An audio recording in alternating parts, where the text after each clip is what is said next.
दोस्तों नमस्कार। आज हमारा जो सीआरपीसी है, सीआरपीसी का आज हम चौथा लेक्चर स्टार्ट करने जा रहे हैं और अभी तक हमारा रैपिड रिवीजन जो हो चुका है वो हमारा 265 तक हो चुका है। आज हमें प्ली बार्गेनिंग से हमें क्या करना है, स्टार्ट करना है। ठीक है, तो प्ली बार्गेनिंग से आज हम क्या कर रहे हैं, इसको स्टार्ट कर रहे हैं। तो आप इसके पूरे रैपिड रिवीजन देखते हुए आगे बढ़ते हुए आप अपनी मंजिल को प्राप्त करते हुए आज हम स्टार्ट फिर करने वाले हैं।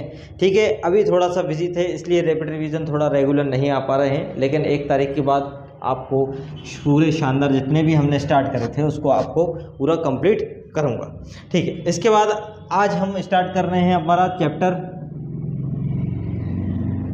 21A जो कि प्ली बार्गेनिंग के बारे में क्या बात करता है, प्ली बार्गेनिंग के बारे में बात करता है। प्ली बार्गेनिंग में अगर आपको बता दूं ये होता है राजीनामा। क्या होता है, ये राजीनामा होता है जो कि 2005 में इसको अमेंड कर दिया गया है, 2006 से इन्फोर्स में आया है। ये पूरा अमेरिका से लिया हुआ कॉन्सेप्ट है आपका। ठीक है, 19th सेंचुरी वाला पूरा मैटर बनता है। ये यहाँ से थोड़े से प्री के क्वेश्चन आपके बन जाते हैं।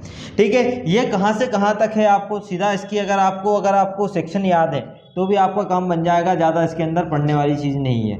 मतलब 265A से लेके 265L तक पूरा आपका क्या है, ये प्ली बार्गेनिंग वाला कॉन्सेप्ट है। 265A क्या बात करता है, 265A आपको एप्लीकेबिलिटी के बारे में बात करता है कि ये सेक्शन किस पे अप्लाई होगा, और ये बात करता है कि नॉन एप्लीकेबिलिटी के बारे में बात करता है कि ये सेक्शन किस पे अप्लाई नहीं होगा, उसके बारे में ये बात करता है। मैं आपको जनरल तौर पे अगर मैं बता दूं कि ये उन मामलों पे अप्लाई नहीं होता जो 7 साल से अधिक होते हैं, जो डेथ सेंटेंस तक जाते हैं, जो लाइफ इम्प्रिजनमेंट होते हैं, उन पे एप्लीकेबल नहीं होता। और यह 14 साल से जो कम बच्चे होते हैं और जो महिला होती है, जो डिसेबल पर्सन होता है, उस पर भी ये चैप्टर क्या नहीं होता, आपका एप्लीकेबल नहीं होता। और यही आपका पहला सेक्शन बात करता है, जो आपका पहला सेक्शन है ये बात करता है, और इसको आप 265L के साथ इसको रेड कर सकते हो। ठीक है, अब बात करते हैं कि भैया अगर पूछा जाए कि जो प्ली बार्गेनिंग में है, प्ली बार्गेनिंग में अगर आपका सेविंग क्लॉज क्या है, तो सेविंग क्लॉज आपको याद रखना है जे में आपका क्या है, 265J में आपका सेविंग क्लॉज है। 265J में आपका क्या है, सेविंग क्लॉज है। तो ये भी आप याद रखना कि यहाँ पे एक वो सेविंग दी है, वो प्ली बार्गेनिंग की आपको सेविंग दी गई है। ठीक है, अब बात करते हैं, ये तो पहली चीज़ें आपको मैंने जनरली चीज पे आपको जनरली तौर पे आपको बता दी। चलिए अब बात करते हैं आगे की प्रोसीडिंग पे। ठीक है, 265B किसके बारे में बात करता है, तो आप सीधा इसकी रीडिंग स्टार्ट करते हैं कि 265A B C D E पहले E तक पढ़ते हैं। ठीक है, पहले में है आपका ये अध्याय लागू होगा, किस पे वो लागू होगा, किस पे नहीं होगा, है ना, तो मैं आपको बता चुका हूँ। ठीक है, इसके बाद बढ़ते हैं हम 265B पे। तो बी में बोल रहा है कि एप्लीकेशन के बारे में बात कर रहा है। किसके बारे में बात करता है, बी बात करता है एप्लीकेशन। भैया अगर आपको एप्लीकेशन लगानी है तो भैया एप्लीकेशन आप कैसे लगाओगे, वॉलेंटरली लगाओगे। कैसे लगाओगे भाई साहब, आप वॉलेंटरली लगाओगे। वॉलेंटरली मेन चीज़ तो वही है। ठीक है, तो इसमें 2 चीज़ों की बात होती है एप्लीकेशन में, एक तो वॉलेंटरली कोड चेक करेगा, एक तो चेक करेगा नॉन वॉलेंटरली। मतलब अगर वॉलेंटरली है तो आपको प्री बार्गेनिंग की परमिशन दे देगा। आपका जो एक्यूज पर जो आपका जो प्लीडर है, जो आपका अभी अधिवक्ता है, उसकी उपस्थिति में भी हो सकता है या किसी अन्य व्यक्ति की उपस्थिति में भी आप क्या कर सकते हो, ये वॉलेंटरली होना चाहिए, किसी दबाव में नहीं होना चाहिए। ठीक है, और नॉन वॉलेंटरली अगर होता है तो वो क्या कर देगा, उसको रिजेक्ट कर देगा। ये आपको बी पोर्शन में आपको देखना है। सी वाला आपको बात करता है, सी बात करता है गाइडलाइन के बारे में, गाइडलाइन ऑफ म्यूचुअल सेटिस्फैक्शन और डिस्पोजल। मतलब आप अगर क्या करोगे, डिस्पोजल करना है, क्या करना है आपको, डिस्पोजल करना है, वो भी म्यूचुअल कंसेंट से। तो उसकी कुछ गाइडलाइन बताई कोर्ट ने। क्या गाइडलाइन बताई, गाइडलाइन आप जब पढ़ोगे गाइडलाइन कैसी आएगी, गाइडलाइन ऐसी आती है कि भैया आप जब कोर्ट में आवेदन लगाते हो तो आपको अगर वॉलेंटरली आपको डिस्पोज करना है, दोनों पार्टी की सहमति है, तो अपने अपने अधिवक्ता को लेकर के आप बैठ जाइए और कोर्ट को क्या कर दीजिए, सीधा सीधा बता दीजिए कि हम लोगों ने राजीनामा करने के लिए वो कर दिया है, तो सीधा आवेदन लगा देंगे। आवेदन कैसा होना चाहिए, वॉलेंटरली होना चाहिए। एक ज्ञापन तैयार होता है, वो ज्ञापन आपको किसको भेजना है, आपको कोर्ट को भेजना है। कोर्ट रीजन रिकॉर्ड करेगी आपसे थोड़ा बहुत, अगर उसको लगता है कि आपसे पूछेगी कि भैया आपने वॉलेंटरली राजीनामा किया है कि नहीं किया है। ये सब चीज़ें आपको गाइडलाइन की तीर पे आपको तौर पे आपको बताएगी। डी वाला पोर्शन क्या बोल रहा है, डी वाला पोर्शन आपको बोलता है report of mutual satisfaction of disposal submitted before the court. मतलब पारस्परिक संतोषप्रद निपटान के लिए रिपोर्ट का न्यायालय के समक्ष प्रस्तुत किया जाना। मतलब अगर भैया आप कोर्ट को क्या हो गया, सेटिस्फाई हो गया, गाइडलाइन दी थी, गाइडलाइन के हिसाब से आपने क्या किया, आपने राजीनामा कर दिया है, तो वो कोर्ट क्या हो गया, सेटिस्फाइड हो गया। तो भैया जो रिपोर्ट बनी है उसको देखे, उसको रिपोर्ट के माध्यम से आपको क्या कर देगा, वो उसके समक्ष आपको पेश किया जाना। रिपोर्ट मतलब उसको क्या करनी है, आपको पेश करनी है, फिर फर्दर प्रोसीड कर देगा। ठीक है, आपको फर्दर प्रोसीड कर देगा। ठीक है, ई के बाद क्या बोल रहा है, ई के बाद आपका ई बोल रहा है कि भैया मामले का निपटारा, मतलब डिस्पोजल के बारे में बात कर रहा है। तो मामले का निपटारा दो चीज़ों के बारे में बात करता है, एक तो आपका मिनिमम पनिशमेंट के बारे में बात कर रहा है, इसी में आपका मैक्सिमम। इसमें बोल रहा है अगर मामले का निपटारा करना है तो अगर ये लोग मान गए हैं और हमने पनिशमेंट सुना दी है तो हम मिनिमम का कितना कर देंगे, 1/4 कर देंगे, और मैक्सिमम है तो मैक्सिमम का कितना कर देंगे, 1/4 कर देंगे हम। ठीक है, लेकिन सुनने के पश्चात, दोनों पार्टी को सुनने के पश्चात, हेयर एंड आफ्टर। ठीक है, 360 का इसमें रोल है थोड़ा सा कि 360 में 3 चीज़ें बरतना, सद्भाव, आपका गुड फेथ है ना, और आचरण चेक किया जाएगा। ठीक है, उसके बाद आपका 265 जी के बारे में बात करते हैं। तो 265 जी क्या बोलता है, तो जी से आपको याद रखना है जजमेंट। क्या याद रखना है आपको, जी से याद रखना, जे से जजमेंट होता है लेकिन इसमें जी से आप क्या रखोगे, जजमेंट आ जाएगा। उसके बाद एफ से, जी के बाद एच, एच में आप फाइनल जजमेंट याद रखना कि भैया ये क्या होगा, एक तरीके का फाइनल जजमेंट होगा। फिर के बाद उसके बाद आपका आई आता है, आई में आपका क्या बोल रहा है, ठीक है, आपका ई के बाद एफ आता है, एफ में आपका क्या है, जजमेंट है, और आपका जी में क्या है, फाइनल जजमेंट, और एच में आपका, एच में सीधा सीधा बोल रहा है कि आपको भैया आपको पावर है, किसकी पावर बता रहा है, कोर्ट की पावर, कि पावर ऑफ द कोर्ट, क्या, प्ली बार्गेनिंग, कोर्ट की पावर है कि वो सौदा विभक्त करने की शक्ति। डायरेक्ट पूछा जाएगा कि पावर कहाँ है, पावर है कोर्ट की, वो भी कहाँ, प्ली बार्गेनिंग में, तो वो कहाँ पे है, आपके एच में है। ठीक है, A B C D E F G H आपको अच्छे से याद होंगे, तो उस हिसाब से आप पूरा याद रख लेना। उसके बाद आपका 265 आई क्या बात करता है, 265 आई सीधा सीधा बात कर रहा है कि अगर किसी अभियुक्त ने भोगी गई निरोध की अवधि का कारावास का दंडादेश, निरोध का मुजरा, मुजरा के बारे में बात कर रहा है कि वो बोल रहा है कि आधा आपने कारावास भोग लिया है और आधा आपने क्या दे दिए हैं, पैसे दे दिए हैं। तो सेट ऑफ कहाँ है भैया आपका, ये वाली चीज़ बोल रहा है कि आई में आपका, आई से सेट ऑफ याद रखना, आइए सेट ऑफ करिए, है ना। तो ये वाली चीज़ आपको जे में मैंने सेविंग पढ़ाई दी है। उसके बाद आपका के है, के सीधा सीधा बोल रहा है कि अभियुक्त के कथन को हम क्या करेंगे, क्या नहीं करेंगे, यूज़ नहीं करेंगे। जो प्रीवियस ईयर में पहले हमने जो क्या किया है, आपका स्टेटमेंट लिए हैं, जैसे कि 161 के स्टेटमेंट लिए हैं, तो इनका हम प्ली बार्गेनिंग में क्या नहीं करेंगे, यूज़ नहीं करेंगे। इसके बारे में ये बात करता है। ठीक है, याद हुआ कि नहीं हुआ, पहला क्वेश्चन तो यही होता है कि आपको ये चैप्टर का नाम और चैप्टर के जो पूरे प्रोविज़न हैं आपको दिमाग में आपके बैठ जाने चाहिए। पहली चीज़ क्या बोल रहा है, 265 का ए बोल रहा है कि ये एप्लीकेबल होता है, 265 का एल क्या बोल रहा है कि ये एप्लीकेबल नहीं होता है, 265 का बी क्या बोल रहा है, ये एप्लीकेशन के बारे में बात करता है, 265 का सी क्या बोल रहा है कि एप्लीकेशन लगाने के लिए क्या चाहिए, आपको गाइडलाइन की जरूरत पड़ेगी या नहीं पड़ेगी। 265 का डी क्या बोल रहा है कि डिस्पोजल म्यूचुअल कंसेंट से होना चाहिए और उसकी रिपोर्ट आपको पेश करनी है। और 265 आपका क्या बोल रहा है, ई क्या बोल रहा है, आपके रिपोर्ट के बारे में बोल रहा है कि म्यूचुअल कंसेंट से आपने अगर रिपोर्ट की है। एफ में आपको क्या बोल रहा है, डिस्पोजल वाले बात कर रहा है ई, ठीक है। एफ में आपका क्या बोल रहा है, जजमेंट के बारे में बात करता है। उसके बाद आपका जी क्या बोलता है, फाइनल जजमेंट के बारे में बात करता है। एच में आपको पावर बताई गई है कोर्ट की कि भैया आपको पावर है सभी कोर्ट को कि वो क्या करेगा, प्ली बार्गेनिंग कर देगा, मतलब सौदा विभाग करने की पावर है कोर्ट की। उसके बाद आई आपका बोलता है कि भैया आइए सेट ऑफ कीजिए, मतलब मुजरा करने की पावर है कि निरोध में रखे हुए व्यक्ति को मुजरा किया जाना, प्ली बार्गेनिंग का एक कॉन्सेप्ट बना देता है। उसके बाद जे आपका सेविंग क्लॉज के बारे में बात करता है कि आपका बोल रहा है कि 21 पर्सन के स्टेटमेंट आप यूज़ नहीं करोगे, और एल आपको पता ही है। ठीक है, ये आपका क्या था, ये आपका प्ली बार्गेनिंग का पूरा कॉन्सेप्ट था। चलिए आइए स्टार्ट करते हैं। 22 क्या बोल रहा है, 22 बोल रहा है कि भैया अगर कोई व्यक्ति है, कारागार में निरुद्ध व्यक्ति है, उसकी हाजिरी अगर अपन को करवानी है तो क्या करेंगे, कंपेल करोगे क्या उसको, कि समन जारी करोगे क्या उसको, कैसे क्या होगा, कि उसको नहीं बुलाओगे, कि स्टेट गवर्नमेंट मना करेगी, ये सब जानने के लिए हमें देखना पड़ेगा चैप्टर 22। चैप्टर 22 क्या बोल रहा है, चैप्टर 22 सीधी सीधी बात बोलता है, बोल रहा है कि attendance person of the confer और डिटेन इन पर्सन के बारे में बात करता है। ये कारागार में निरुद्ध व्यक्ति की हाजिरी के बारे में वो क्या करता है, बात करता है। 266 में दो परिभाषाएं दी गई हैं, एक डिटेन की परिभाषा दी गई है और दूसरी आपको जो परिभाषा दी गई है वो परिभाषा आपके कारागार की दी गई है। मतलब दो परिभाषाएं आपको देखने मिलती हैं 266 में।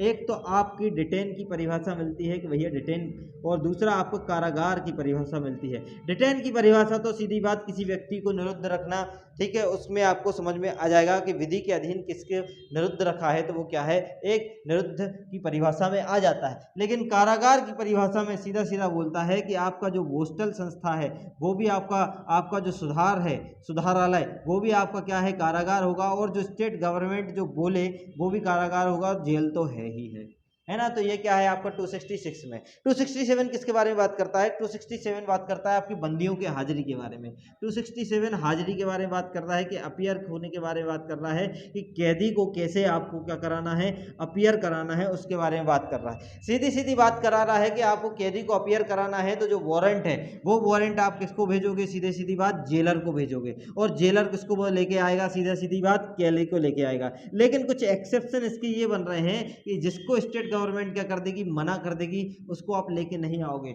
और स्टेट गवर्नमेंट 3 कारणों के लिए मना करती है कि पब्लिक पीस का भंग होना, समाज में भय पैदा हो जाना, या वो व्यक्ति इतना खतरनाक है कि अगर वो बाहर आया तो भागने के उसके चांस बन सकते हैं। इसलिए स्टेट गवर्नमेंट क्या कर देगी, आपसे मना कर देगी कि उस व्यक्ति को नहीं बुला सकते। अब एक क्वेश्चन इसमें से ये बनता है कि भैया बुलाने की पावर किसको है, जेएमएफसी देगा।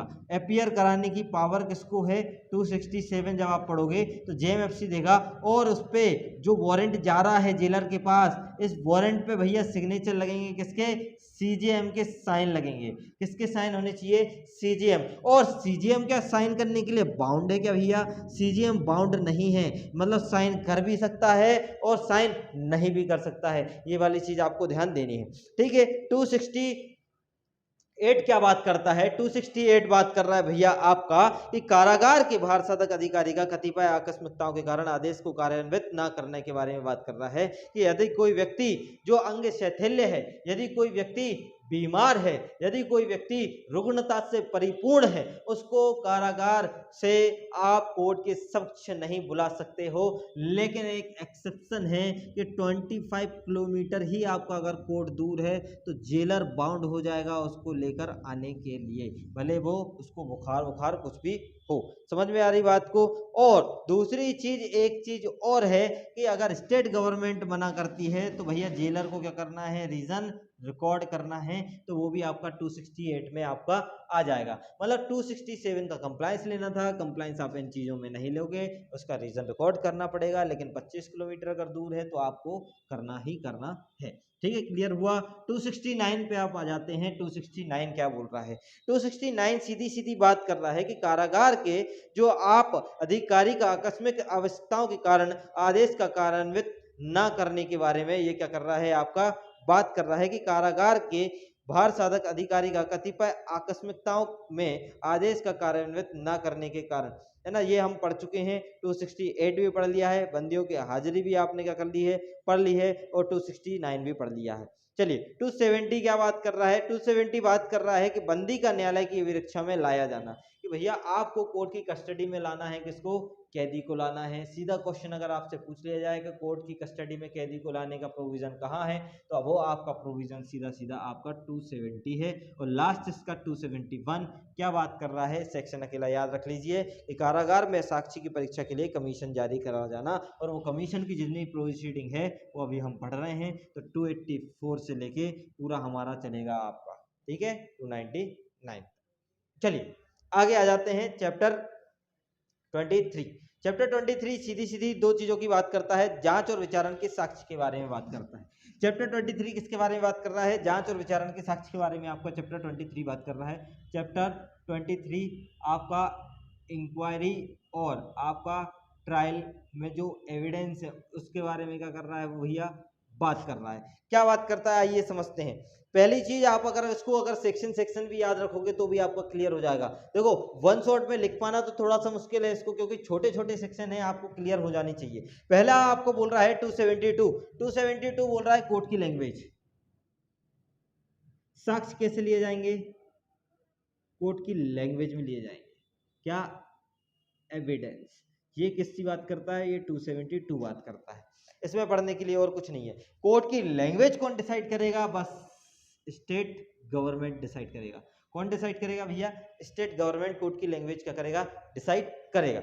आगे बढ़ते हैं 273, 273, 274, 275, 276 इसके बारे में हम जानते हैं। सीधा सीधा बोल रहा है, अभी तक हमने 205 पढ़ा, 115 पढ़ा और हमने 299 जो कि हम आगे पढ़ेंगे, ठीक है। ये सब चीजें 317 पढ़ा, ये सब चीजें क्या बोल रहे थे? ये बोल रहे थे कि भैया आपके अभियुक्त को, आपके अभियुक्त की अपीयरेंस, पर्सनल अपीयरेंस से हम क्या देंगे? आपको छूट देंगे, एग्जम्प्ट देने के बारे में, डिस्पेंस करने के बारे में बात करता है। लेकिन इन सबका एक एक्सेप्शन के तौर पे देखा जाता है, या ये कह लो ये एक्सेप्शन है किसके?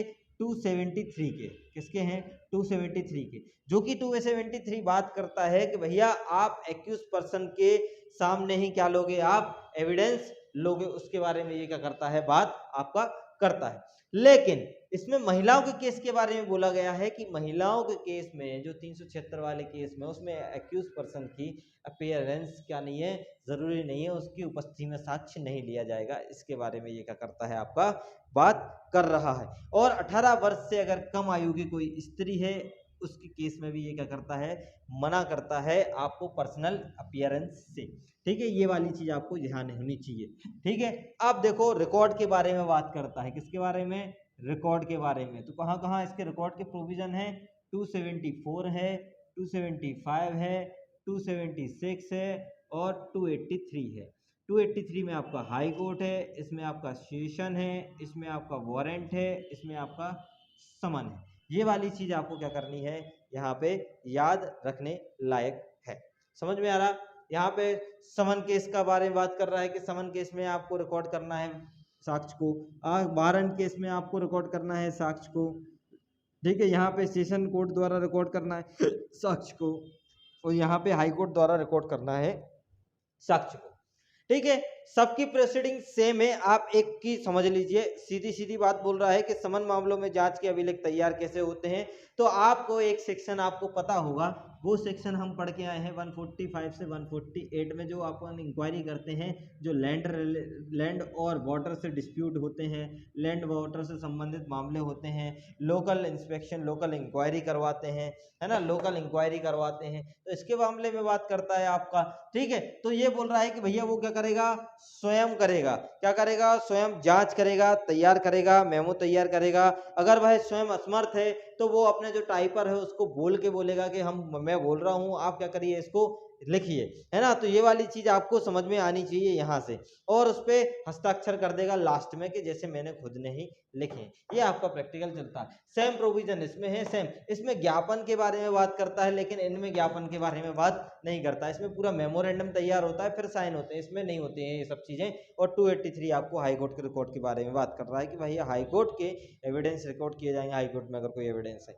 उसके बाद आप आ जाते हैं 277। 277 बहुत इंपॉर्टेंट सेक्शन है, जो कि बात करता है कि साक्ष्य में अभिलेख की भाषा कैसी होगी। तो आपको जनरल तौर पे याद रखना है कि साक्ष्य में अभिलेख की भाषा जो होगी, जो विटनेसेस की भाषा है, जो एक्यूज पर्सन की भाषा है, वही क्या होगी? उसकी भाषा होगी। लेकिन अगर उसकी कोई भाषा है जो समझने लायक नहीं है, तो वो बोलेगा अंग्रेजी। किसके बारे में?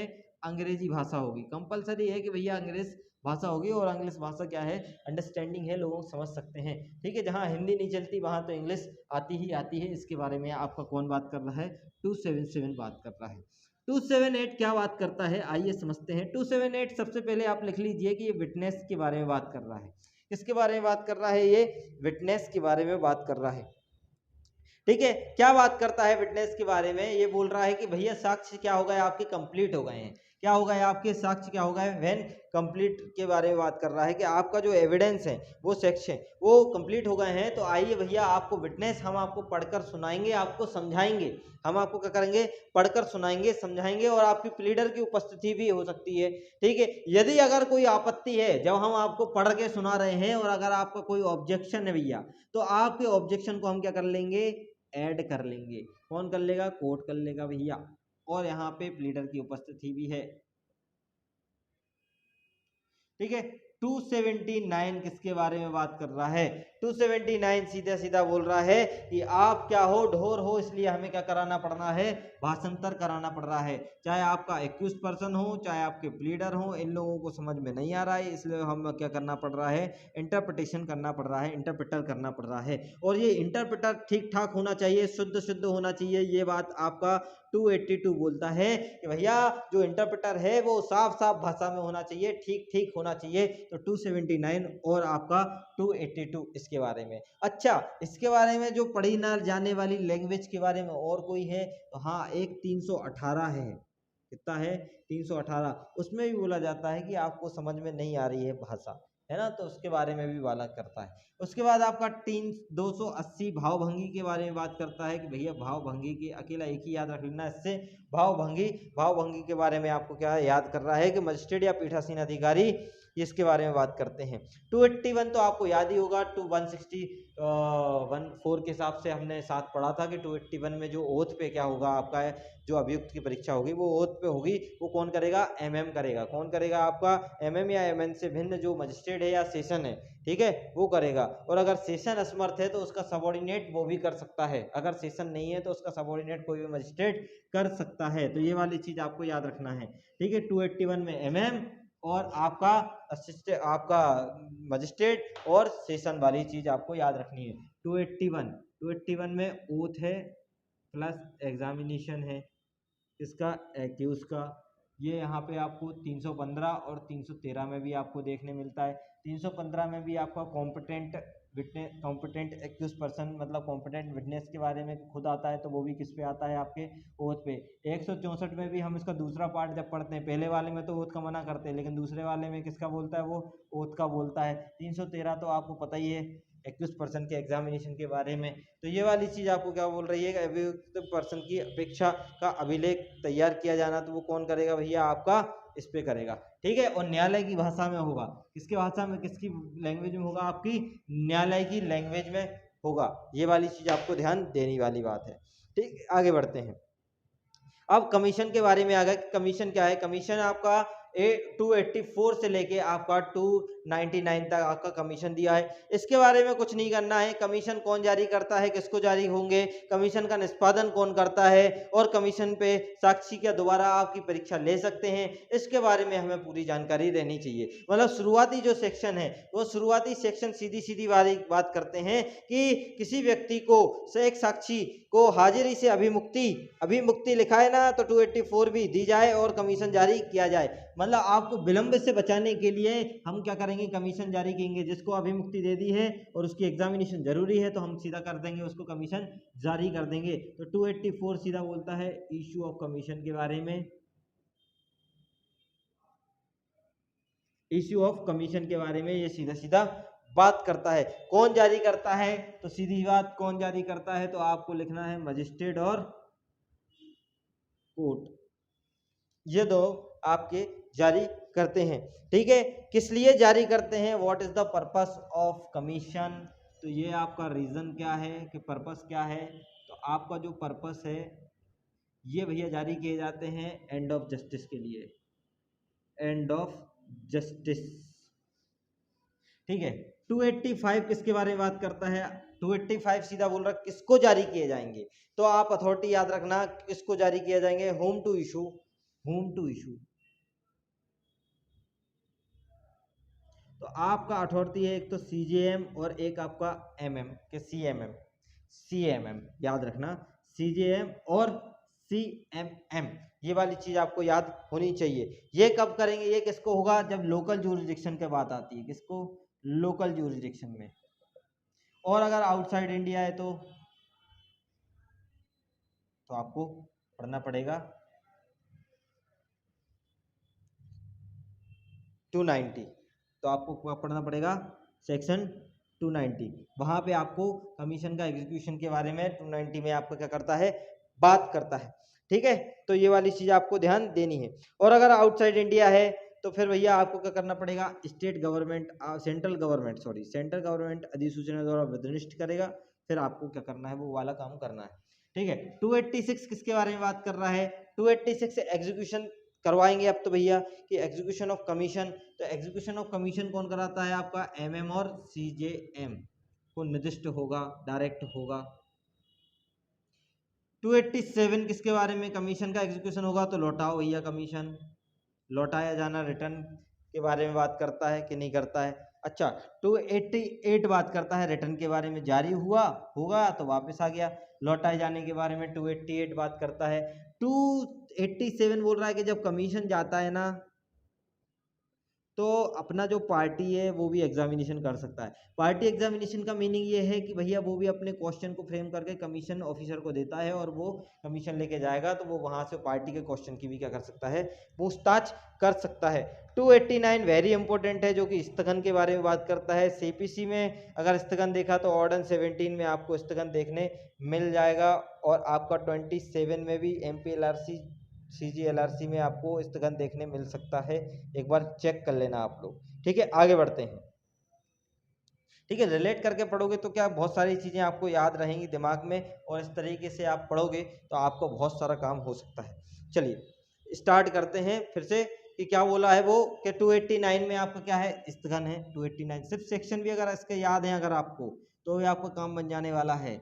290 में बता ही चुका हूँ, विदेशों में आपको क्या करना है, समझ कमीशन का एग्जीक्यूशन करना है, फॉरेन कमीशन के नाम से जाना जाने वाला सेक्शन 290। 291 आपका बोलता है कि भैया मेडिकल ऑफिसर को कमीशन का निष्पादन करना है तो उसको अगर बुला रहे हो तो एज अ विटनेस नहीं बुलाया जाएगा, उसकी रिपोर्ट अकेली पेश की जाएगी कोर्ट के समक्ष। ठीक है 290 ए में आपका टेस्ट आइडेंटिफिकेशन परेड है जो कि अपन का इंडियन एविडेंस एक्ट सेक्शन 9 से आपको रिलेट करता है। ठीक है और आपका सेक्शन 9 से वो वाली चीज आपको क्या करती है, टीआईपी रिलेट करता है। और सीआरपीसी में एक जगह और पढ़ा था हमने 54 ए में भी हमने क्या पढ़ा था, ये टेस्ट आइडेंटिफिकेशन परेड के बारे में हमने थोड़ा सा देखा था। चलिए आगे बढ़ते हैं। 291 ए हो गया। 292 टकसाल के बारे में, सिक्कों के बारे में, मिंट ऑफिसर के बारे में कि उसे भी ऐसा एज अ विटनेस क्या नहीं किया जाएगा, कॉल नहीं किया जाएगा जब तक एग्जामिनेशन नहीं करते तब तक।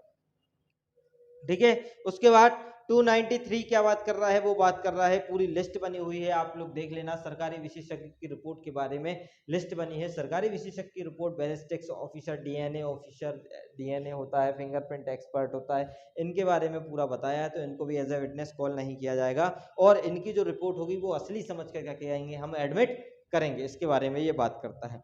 295 किसके बारे में बात करता है, ये formal proof of certain document के बारे में, कुछ दस्तावेज को औपचारिक सबूत के माध्यम से आवश्यक प्रूफ करना जरूरी नहीं है, उनका अगर एक बार आ गया है तो उनको हम असली मान के क्या करेंगे, एडमिट कर लेंगे। 295 लोक सेवक के आचरण के सबूत के बारे में शपथ पत्र बोध करता है कि लोक सेवक का कंडक्ट के सबूत के बारे में बात करता है, उस पर शपथ पत्र होगा। जैसे कि अभी वो समन के मामले में जब हमने पढ़ा था तो वो 68 में लेके जाता है समन, तो उसको प्रूफ कैसे करेंगे, उसको एफिडेविट के माध्यम से प्रूफ करते थे ना।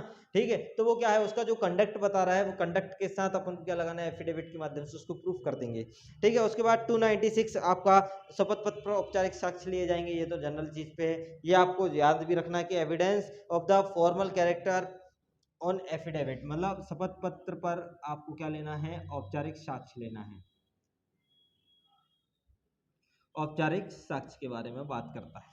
ठीक है उसके बाद आपका 296 किसके बारे में, इसी के बारे में बात कर रहा है। 297 किसके बारे में बात कर रहा है, ये तो आपके ऑफिसरों के बारे में बात करता है कि भैया अथॉरिटीज बिफोर द एफिडेविट में भी शो, मतलब एफिडेविट किसके अथॉरिटी के सामने शो करना है, तो आपको याद रखना है एग्जीक्यूटिव मजिस्ट्रेट, आपका एग्जीक्यूटिव मजिस्ट्रेट होगा, कोई भी न्यायाधीश होगा, एग्जीक्यूटिव मजिस्ट्रेट होगा, एनी जज होगा, कोई भी आपका नोटरी ऑफिसर हो जाएगा आपका, और जितनी भी लिस्ट बनी है आपको देख लेना है, आयुक्त वगैरह। ठीक है ये वाली चीज आपको देखना है। 298 बहुत इंपॉर्टेंट है जो कि प्रीवियस कन्विक्शन की बात करता है। प्रीवियस कन्विक्शन वाली सेक्शन आपको एक 236 देखने मिलेगा, 298 आपने देख रखा होगा है ना, तो ये वाली चीज आपको ध्यान देने योग्य वाली बातें हैं। ठीक है तो वहां पे प्रीवियस कन्विक्शन आपको देखने मिलेगा। चलिए आगे बढ़ते हैं। 299 आपको पता ही है कि अभियुक्त की अनुपस्थिति में आपको क्या लेना है, साक्ष्य लेना है। ठीक है ये वाली चीज आपको पता होनी चाहिए। ठीक है अब ये अगर प्रीवियस कन्विक्शन को साबित कैसे करेंगे, ये क्वेश्चन आता है अगर 298 में, तो आपको जजमेंट की कॉपी से साबित होगा या जेलर के स्टेटमेंट से भी क्या हो जाएगा, आपका साबित हो जाएगा। तो जजमेंट की कॉपी से भी और जेलर जो रिकॉर्ड करता है उससे भी आप क्या कर सकते हो, फोटो कॉपी से आप साबित कर सकते हो। ये वाली चीज़ आपको ध्यान देनी है, ठीक है। अब आते हैं हमारा chapter 24। Chapter 24 very important chapter है और वेरी इंपॉर्टेंट चैप्टर है आपका चैप्टर 24। कहाँ से कहाँ तक हमें चैप्टर 24 देखना है? चैप्टर 24 हमें देखना है जनरल उपबंध के बारे में बात करता है कि जनरल प्रोविजन है ट्रायल और इंक्वायरी के। जनरल प्रोविजन है, क्या है? जनरल प्रोविजन है आपके किसके? ट्रायल के भैया, और आपके किसके? इंक्वायरी के जनरल प्रोविजन है। ट्रायल और इंक्वायरी के जनरल प्रोविजन के बारे में वो क्या करता है भैया? बात करता है। सबसे पहले अगर मैं बोलूं कि आपका 300 में क्या है, देखो मैं 300 में 6 चीजें हैं। कितनी चीजें हैं?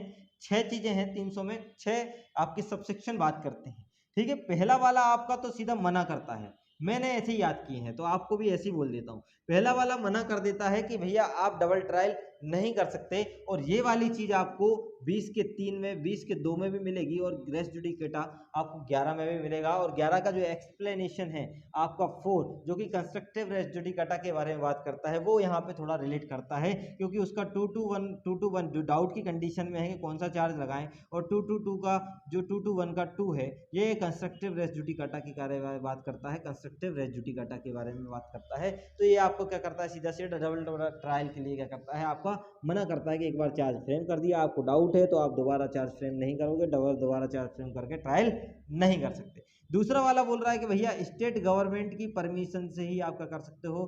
दोबारा आप ट्रायल कर सकते हो। तीसरा वाला सीधा सीधा आपका बात करता है, ये बात करता है कि अगर आपका कोई ऑफेंस है, और वो ऑफेंस कितने का है? आपका 302 का, कोई 307 का अटेम्प्ट था, लेकिन बाद में पता चला 302 है, तो आप दोबारा ट्रायल नहीं कर पाओगे। मतलब किसी व्यक्ति को मारा, वो भर्ती था, ठीक है, अब 20 दिन भर्ती रहा, जब तक आपकी ट्रायल स्टार्ट हो गई, ठीक है, मान के चलो 2-3 महीने भर्ती रहा, ट्रायल स्टार्ट हो गई 307 की, और लास्ट टाइम में मर गया, तो उसके बाद आप नहीं कर सकते हो, ठीक है। लेकिन स्टेट गवर्नमेंट की परमिशन आपको 2 में दे दी है, तो आप कर सकते हो।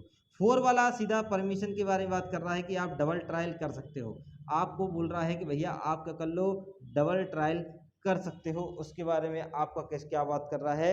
4 बात कर रहा है। आप देखो 4 आपको पढ़ने पे समझ में आ जाएगा। आइए इसकी थोड़ी सी रीड करते हैं तो आपको समझ में आ जाएगा। 4, जो कोई व्यक्ति किन्हीं कार्यों को करने में अपराध दोषमुक्त या दोष सिद्ध किया गया है, और दोषमुक्त दोष सिद्ध होने पर भी उन कार्यों में बनने और उनके द्वारा अन्य अपराध के तत्पश्चात आरोप लगाया जा सकता है, उसका विचारण किया जा सकता है। तो वह न्यायालय जहाँ पहले विचारण किया गया था, अपराध के विचारण के लिए सक्षम नहीं था, तो उसके बाद में उस पर आरोप लगाया जा सकता है। मतलब जैसे कि क्या बोल रहा है? डबल ट्रायल कर सकता है किसके द्वारा? आपके सेम सीरीज ऑफ एक्ट है, ठीक है, तो उसके द्वारा आपका क्या होता है? जैसे चोरी है, डकैती है, ये सब क्या है? एक तरीके के वन ही एक्ट है। प्रॉपर्टी को आपको क्या करते हैं? प्रॉपर्टी आप छीनते हो, ठीक है। तो अगर आपको चोरी के मामले में क्या कर दिया गया है? कन्विक्ट कर दिया गया है, और आप क्या करते हो? आपको डकैती के मामले में भी आप क्या करते हो? तो आपका क्या करेंगे? प्रीवियस कन्विक्शन का यूज करके हम आपकी क्या कर सकते हैं? डबल ट्रायल उसी मामले में कर सकते हैं। मतलब ऐसा हो सकता है कि डकैती के लिए 5 या 5 से अधिक लोग आपको चाहिए रहते हैं, लेकिन हमें 5 या 5 से अधिक लोगों का तो पता नहीं है, हमें 2-3 लोग मिल गए, 2-3 लोग मिले तो हमने 2-3 लोगों पे क्या चोरी का अपराध क्या कर दिया? लगा दिया। अब चोरी का अपराध लगाया, और लेकिन हमें पता चला कि इसमें 5 लोग हैं, तो हम क्या करेंगे? इसकी डबल ट्रायल कर सकते हैं। वास्तव में कर सकते हैं, क्योंकि इसमें बोला गया कि एक मामले में उसको क्या कर दिया गया है? दोष सिद्ध या दोष मुक्त कर दिया गया है। इस मामले में क्या कर दिया? चोरी के मामले में हमने आपको क्या कर दिया है? या तो दोष सिद्ध कर दिया है, या तो आपको दोष मुक्त कर दिया है। और आपने सेम सीरीज ऑफ एक्ट में आपने क्या किया है? फिर से वो एक्ट किया है, तो हम आपकी उसी मामले में, मतलब उसी सेम ऑफ एक्ट पे आपकी क्या करेंगे? डबल ट्रायल करेंगे। और प्रीवियस कन्विक्शन वाला सेक्शन यहाँ पे लग सकता है कि आपको दोबारा सजा हम बढ़ा के दे सकते हैं। तो 236 यहाँ पे इंपोर्टेंट हो जाएगा, आपका 298 भी यहाँ पे इंपोर्टेंट हो जाएगा, ठीक है। ये मतलब डबल ट्रायल के मामले में ये बात करता है। आपको 258 के बारे में बात करता है, तो 258 अगर आपको याद है, समरी ट्रायल के बारे में आपका अगर अच्छे से अगर आपने पढ़ा होगा, तो कुछ मामलों में वो एडजस्ट करने की बात करता है कि हमने क्या करा था? हमने प्रोसीडिंग रोक दी थी। हमने क्या करा था? हमने प्रोसीडिंग रोक दी थी, उसके रिलेटेड है। तो फिर हम क्या करेंगे? वापस से स्टार्ट करेंगे कि नहीं करेंगे, इसके बारे में ये बात कर रहा है भैया। क्या बोल रहा है कि discharge of the same court of consent के नाम से, अगर सेम कोर्ट में आपको डिस्चार्ज कर दिया था, उस दिन आपकी जो प्रोसीडिंग है वो रोक दी थी, डिस्चार्ज कर दिया गया था, अगर फिर से हमें मामला चाहिए तो हमें सेम कोर्ट में अगर लगाना है, तो सेम कोर्ट की हमें क्या चाहिए है? कंसेंट चाहिए, तभी हम डबल ट्रायल कर पाएंगे। आपके बाद दूसरा आपका लास्ट बोलता है आउटसाइड इंडिया के बारे में बात करता है 300 का। ठीक है। आइए अब बात करते हैं 301। 301 सीधी सीधी बात कर रहा है कि भैया हम क्या करेंगे। 301 में पब्लिक प्रोसिक्यूटर जो आपका लोक अभियोजक है वो करता है स्टार्ट, क्या करता है वो आपका स्टार्ट करता है, उसकी हाजिरी होती है, क्या होती है, लोक अभियोजक द्वारा हाजिरी, अपीयरेंस। ये अब हम स्टार्ट करेंगे। 302 में कंडक्ट है, स्टार्ट करता है वो सीधा सीधा प्रोसीडिंग। अब इसमें एक चीज और है कि आपका महाधिवक्ता है, आपका अभियोजक है, आपका जो एडवोकेट है, आपका जो लॉयर है, उसके अलावा भी अगर कोई अन्य व्यक्ति है तो उसे with the permission of court से क्या करेगा, वो कंडक्ट ऑफ स्टार्ट कर सकता है। 302 आपका सीधा सीधा बोल रहा है कि अभियोजन का संचालन करने की अनुज्ञा आपको दे सकते हैं। और इसमें एक चीज याद रखना, इसमें एक चीज है आपका 25 का 3 भी इसके साथ पढ़ा जाता है। दोनों में इंस्पेक्टर, मतलब पूरी सीआरपीसी में इंस्पेक्टर वर्ड का सिर्फ अगर यूज है तो वो 302 में और 25 के 3 में है। उसमें भी बोला है कि not below the rank of inspector, मतलब इंस्पेक्टर से ऊपर की पंक्ति वाला और अन्वेषण में जो भाग नहीं ले रहा है वो व्यक्ति, वो जो अन्वेषण में भाग नहीं ले रहा है वो व्यक्ति क्या बन सकता है, आपका एडीपीओ साहब बन सकते हैं, आपके पब्लिक प्रोसिक्यूटर साहब बन सकते हैं, आपके एडवोकेट बन सकते हैं, वो जो 302 में आपकी कार्रवाई का संचालन कर सकते हैं, अन्यथा नहीं कर पाएंगे। 303 क्या बोल रहा है, 303 सीधा सीधा भैया 41D के साथ पढ़ा जाने वाला सेक्शन है। और आपका एक और सेक्शन है शायद 24 का 8 है, ये भी आपका बोला जाता है 303 41D 24 का 8, ये मनपसंद अभिकर्ता के बारे में बात करता है कि हम तो भैया पसंद के अधिवक्ता को चुनेंगे। 304 आपका क्या बात करता है, 304 आपका लीगल एड के बारे में बात करता है कि लीगल एड कौन प्रोवाइड कराएगी, आपको स्टेट गवर्नमेंट प्रोवाइड कराएगी। कौन प्रोवाइड कराएगी भैया, स्टेट गवर्नमेंट प्रोवाइड कराएगी। लीगल एड हर किसी को नहीं, उस गरीब व्यक्ति को ही प्रदान किए जाएंगे जिसके पास पर्याप्त साधन नहीं है, ठीक है। और सेशन के समक्ष जिसकी क्या चल रही है, ट्रायल चल रही है, और सभी कोर्ट पर यह वाली चीज अप्लाई हो जाएगी, उसके बारे में ये बात करता है। जिसके पास पर्याप्त साधन नहीं है तो स्टेट गवर्नमेंट करा देगी। 305 भैया आपका सीधा सीधा बात करता है निगम और सोसाइटी के बारे में बात करता है कि निगम और सोसाइटी पे अगर आपने कोई केस लगाया है तो उसके विरुद्ध कैसे प्रोसीडिंग चलेगी। तो वो ये बोल रहा है कि हम एक क्या करेंगे, लीगल रिप्रेजेंटेटिव अपॉइंट कर देंगे जो कि हमारी कंपनी को रिप्रेजेंट करेगा, जो कि हमारी सोसाइटी को रिप्रेजेंट करेगा। अगर हम लीगल रिप्रेजेंटेटिव अपॉइंट नहीं करते हैं तो उसका जो प्रधान व्यक्ति है, उसका जो प्रबंधक व्यक्ति है, हम उस पर क्या करेंगे, पूरी प्रोसीडिंग चलाएंगे, ठीक है। इसके बारे में 305 बात करता है। 306, 307 और 308 दोनों पार्डन के बारे में बात करते हैं कि भैया पार्डन के बारे में कि क्षमा क्षमा क्षमा कौन देगा। तो 300 आपका 6 पार्डन, भैया क्षमा प्रार्थी हैं हम।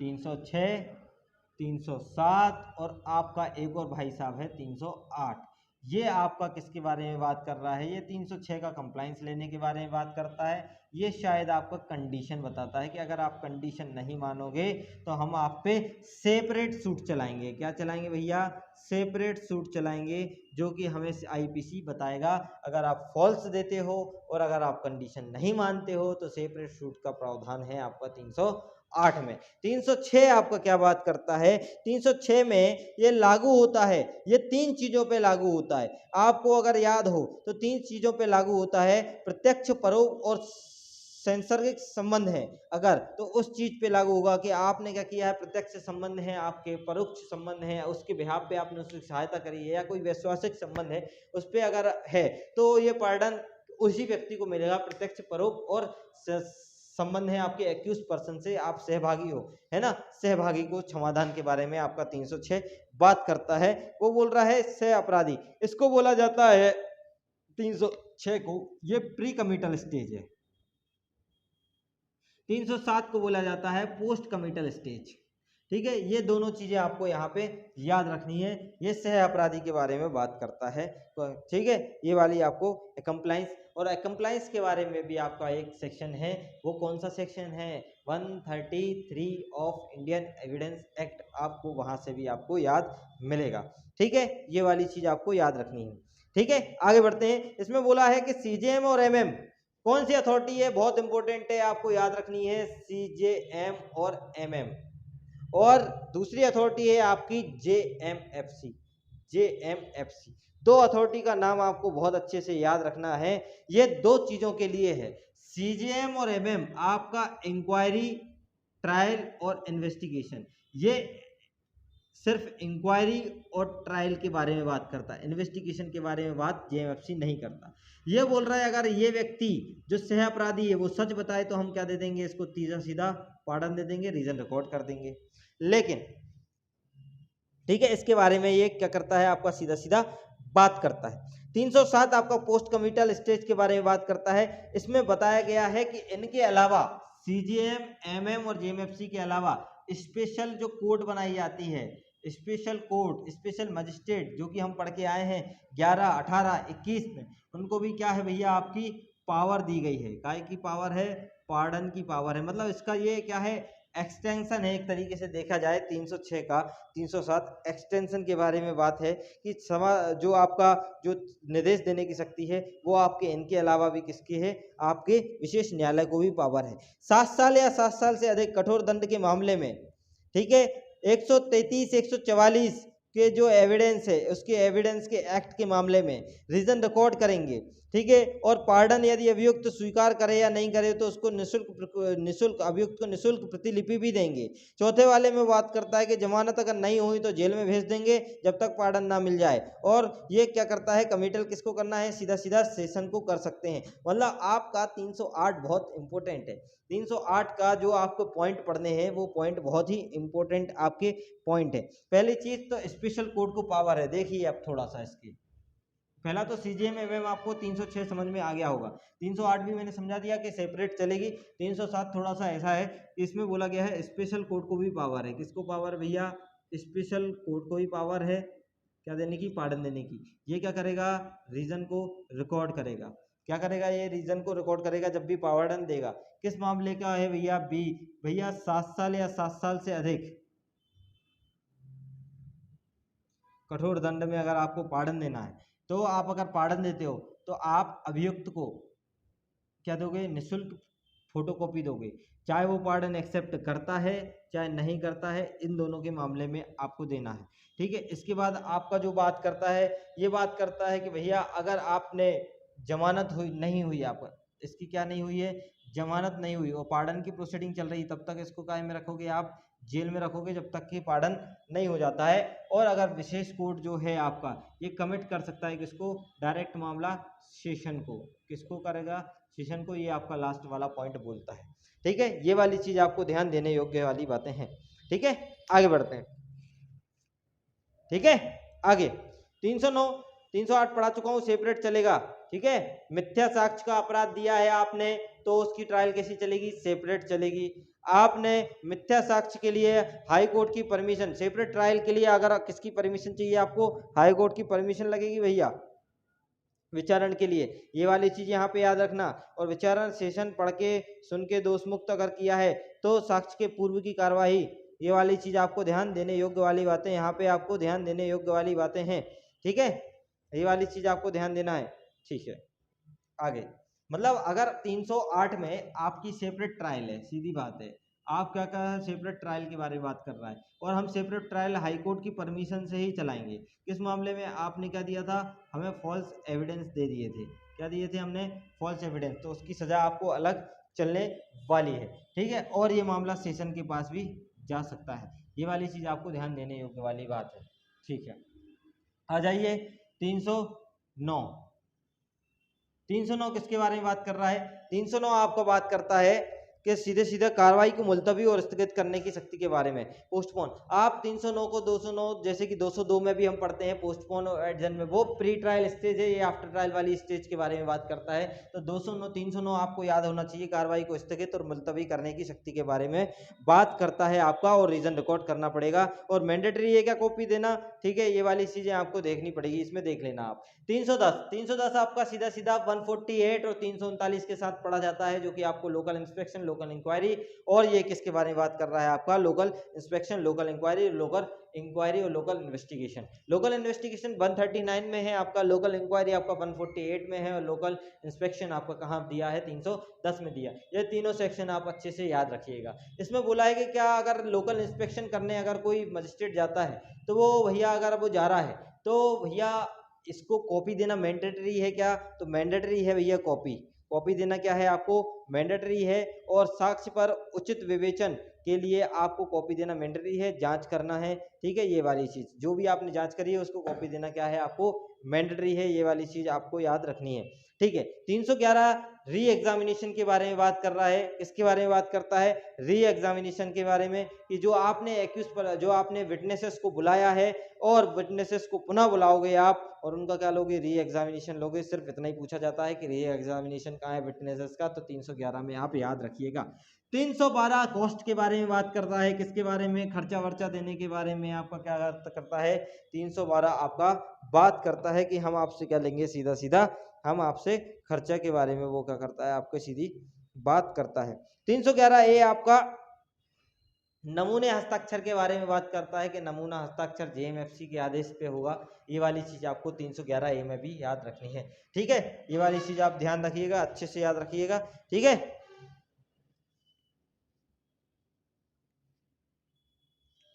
ठीक है। अन्वेषण या अन्य कार्रवाई में विशिष्ट समय या स्थान पर, है ना, ये जब तक होगा जब मतलब नमूना हस्ताक्षर के ये इन्वेस्टिगेशन या अन्य कार्रवाई के लिए बोला गया है नमूना हस्ताक्षर आपका, ठीक है। अब 312 में आपको कॉस्ट देना है, 313 में एक्यूज पर्सन की एग्जामिनेशन है, डायरेक्ट आता है, 314 में आपका आर्गुमेंट है, 315 में कॉम्पिटेंट है, 300 competent witness as a accused person as a competent witness, ठीक है। उसके बाद 316 में इंड्यूसमेंट के बारे में, 317 आपको अच्छे से ही पता है कि भैया उसको डिस्पेंस अपीयर से मुक्त कर देते हैं, लेकिन दूसरा वाला बोलता है कि आपको आना ही पड़ेगा, आपके एडवोकेट से काम नहीं चलने वाला। 318 आपका सीधा मैंने बताया कि ढोर है, समझ नहीं पा रहा है कार्रवाई को, ठीक है। 319 आपका सीधा सीधा क्या बात करता है? 319 आपका बात कर रहा है कि यदि अपराध के दोषी प्रतीत होने वाले अन्य व्यक्तियों के विरुद्ध कार्रवाई करने की शक्ति, मतलब power to proceed against the other person और appearing to be guilty of offence, मतलब ज्वाइंट ट्रायल करने की बात कर रहा है। और ज्वाइंट ट्रायल की पावर किसके पास है? मजिस्ट्रेट और जुडिशियल मजिस्ट्रेट और सेशन के पास है। तो ये वाली चीज आपको अच्छे से याद रखनी पड़ेगी। तो 319 में बोल रहा है कि अगर हमें लग रहा है, हमें डाउट है कि भैया और कोई पर्सन भी है आपका जिसको दोषी होना जरूरी है, ठीक है, तो आप ज्वाइंट ट्रायल के बारे में बात करता है कौन? 319, ठीक है। और ज्वाइंट ट्रायल को आप ज्वाइंट ट्रायल के बारे में बात कर रहा है, ठीक है। उसके बाद आगे 320 कंपाउंडिंग ऑफेंस के बारे में दो टेबल हैं, एक तो विदाउट कंसेंट है, एक विद कंसेंट है। दोनों आप देख लेना, एक टेबल पे विदाउट कंसेंट है, एक टेबल पे विद कंसेंट है। सेकेंड वाली पे विथ है और पहली वाली पे विदाउट है, ठीक है। इसके बाद कोर्ट की परमिशन भी है, ठीक है, कंपाउंडिंग के लिए। और पूरी टेबल आप याद रख लेना। 321, 322, 323 तो पढ़ ही चुके हो, ठीक है। कमिटल जिसके किसके साथ पढ़ा जाता है आपके, ठीक है। इसके बाद आगे 24 और 325, 325 में खुला कोर्ट है, ओपन कोर्ट, इसके बारे में आपका बात करता है, ठीक है। इसके बाद 327 में आपका ओपन कोर्ट है, ठीक है। अब 325 किसके बारे में बात कर रहा है आपका, ठीक है। 325 आपका क्या बात कर रहा है? ये बात कर रहा है कि जब प्रक्रिया मजिस्ट्रेट पर्याप्त दंड से कठोर दंड नहीं दे पा रहा तो सीजीएम को भेज दो। भैया जब तुम पर्याप्त दंड से कठोर दंड नहीं दे पा रहे हो तो किसको भेजना है? सीधा सीधा आपको सीजीएम साहब को भेज देना है। किसको भेज देना है? सीधा सीजीएम साहब को भेज देना है। 324 आपको बहुत अच्छे से टकसाल और मिनट वाली आप चीजें याद रख लेना। 324 में, ठीक है, जहां पे 3 साल से अधिक के मामले हैं जिसमें सेशन किसको सुपुर्द करेगा? सीजीएम को सुपुर्द कर देगा। सीधी सीधी बात करना है आपको, है ना। प्रीवियस कन्विक्शन की यहाँ पे भी आपकी बात बोली गई है, तो ये आप देख लेना। 323 आपको पता ही है। 322 पे आ जाइए। 322 क्या बोल रहा है कि जिन मामलों का निपटारा मजिस्ट्रेट नहीं कर सकता वो कौन करेगा? सीजीएम करेगा। सेम आपको 325 में भी यही बोल रहा है कि हम पर्याप्त दंड से कठोर नहीं कर पाएंगे तो हम क्या करेंगे? सीजीएम करेगा। और आपका 321 भैया विड्रॉ ऑफ केसेस के बारे में बात करता है। और विड्रॉ ऑफ कंप्लेंट के बारे में कौन बात करता है? आपका 257 सेक्शन बात करता है। ये वाली चीज आपको याद रखनी है। With the permission of court no appeal only revision. Withdraw of case तो नो अपील ओनली रिवीजन, ठीक है। याद हुआ सब? और आपका 326 तो आपको याद ही रहना है, ठीक है। 326 तो आपको क्या करना है? याद रहना पड़ेगा, ठीक है। इसमें अच्छा 325 में बॉन्ड कौन भरवाता है? बॉन्ड आपका जेएमएफसी और जेएमएससी 106 बॉन्ड भरकर आपको क्या करेगा, सीजीएम को भेजेगा। बॉन्ड भरवाएंगे पहले जेएमएससी और जेएमएससी, फिर आपको भेजेगा सीजीएम साहब को, ठीक है। इसमें 300 आपका 25 क्या है, 325 सीधी सीधी बात क्या पर्याप्त, 326 बोल रहा है कि आपका सक्सेसर के बारे में बात कर रहा है। कैसे बात कर रहा है वो, भागता एक न्यायाधीश दूसरे मजिस्ट्रेट के साक्ष्य की दोष सिद्धि को सुपुर्दगी कर देगा, ठीक है। न्याय के हित में है तो वो साक्षी की फिर से एग्जामिनेशन करेगा। ये सब चीजें आपको पता होनी चाहिए, ठीक है। आ जाइए पावर,